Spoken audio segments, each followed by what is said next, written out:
শেরপুরে জেলা শিল্পকলা একাডেমি মিলনায়তনে পয়লা বৈশাখের সাংস্কৃতিক অনুষ্ঠান চলছে। দর্শক, বিস্তারিত জানাতে যুক্ত হচ্ছেন সহকর্মী রফিক মজিদ। রফিক, আপনাকেও নববর্ষের শুভেচ্ছা। রফিক, শেরপুরে নববর্ষ বরণে কি কি ধরনের আয়োজন রয়েছে এবং নিরাপত্তা ব্যবস্থা কেমন দেখছেন, সব মিলে জানাবেন। ধন্যবাদ সুধি। শুভ নববর্ষ। আসলে বাঙালি, আমরা যারা বাঙালি তারা কিন্তু আমরা উৎসব প্রিয় লোক। আজকে বিশেষ করে বাঙালিদের এই যে পহেলা বৈশাখ বা বাংলা নববর্ষ, এই উৎসবকে ঘিরে পুরো শেরপুরে কিন্তু উৎসবের নগরী পরিণত হয়েছে। আমি এখন আছি জেলা শিল্পকলা একাডেমিতে। জেলা শিল্পকলা একাডেমির ভিতরে কিন্তু সাংস্কৃতিক অনুষ্ঠানের আয়োজন চলছে এবং এই শিল্পকলা মাঠেই এখন বিসিকের আয়োজনে লোকজ মেলা চলছে। আমি যদি একটু দেখাই, বিসিকের আয়োজনে যে লোকজ মেলা চলছে, এখানে বিভিন্ন স্টল তারা সাজিয়েছে এবং ভিতরে যে শিল্পকলার ভিতরে যে সঙ্গীত অনুষ্ঠান হচ্ছে, এখানে কিন্তু বাঙালির যে প্রাণের প্রিয় গানগুলো রয়েছে, সাংস্কৃতিক অনুষ্ঠান রয়েছে, কৃষ্টি রয়েছে, সেগুলো নিয়ে কিন্তু সঙ্গীত অনুষ্ঠান হচ্ছে। আর বাইরে কিন্তু বাঙালির যে লোকজ যে বিভিন্ন জিনিসপত্র রয়েছে সেগুলো রয়েছে। আমি এখানে একজন বিসিকের একজন কর্মকর্তা রয়েছেন। আমি বিসিকে তারা কেন এটা করছেন এই বিষয়ে তার কাছে জানবো। ধন্যবাদ। পহেলা বৈশাখ হচ্ছে আমাদের বাঙালি জাতির একটি আবহমান সংস্কৃতি।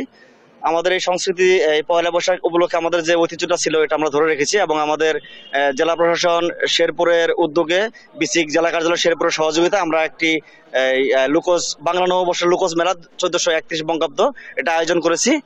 আপনারা সবাই আমন্ত্রিত আমাদের এই মেলায় আসবেন এবং আমাদের যে স্থানীয় যে সংস্কৃতি। ধন্যবাদ।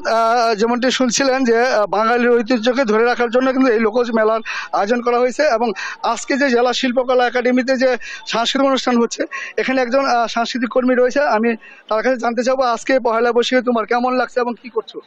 আমার আজকে অনেক ভালো লাগছে। তো সবাইকে শুভ নববর্ষের শুভেচ্ছা রইল। আমরা এখানে নববর্ষ পালন করতে এসেছি। ধন্যবাদ। চমৎকার। একজন শিশু শিল্পী যেমনটি বললেন যে আজকে যে জেলা শিল্পকলা একাডেমিতে সাংস্কৃতিক অনুষ্ঠান রয়েছে, সেই সাংস্কৃতিক অনুষ্ঠানে অংশগ্রহণ করার জন্য এসছেন। ইতিমধ্যে কিন্তু ভিতরে আমাদের জেলা শিল্পকলা একাডেমির সাংস্কৃতিক উৎসব শুরু হয়ে গেছে। এখন বাইরের যে লোকজ মেলা, এখন দিন বেলা বাড়ার সাথে সাথে কিন্তু এই মেলা জমে উঠবে এবং মেলায় দেখতে পাচ্ছেন অসংখ্য লোকজন কিন্তু আসছেন।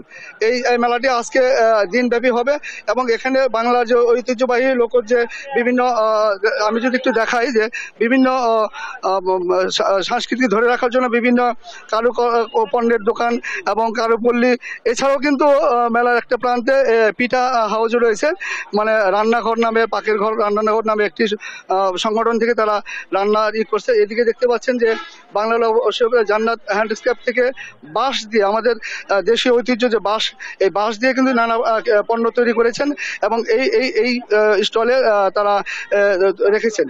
তো যাই হোক, আজকে এই আমাদের বাঙালির প্রাণপ্রিয় যে এই পয়লা বৈশাখ, এই বৈশাখে কিন্তু সবাই বেশ উৎসাহ উদ্দীপনা নিয়েই আয়োজন করছে।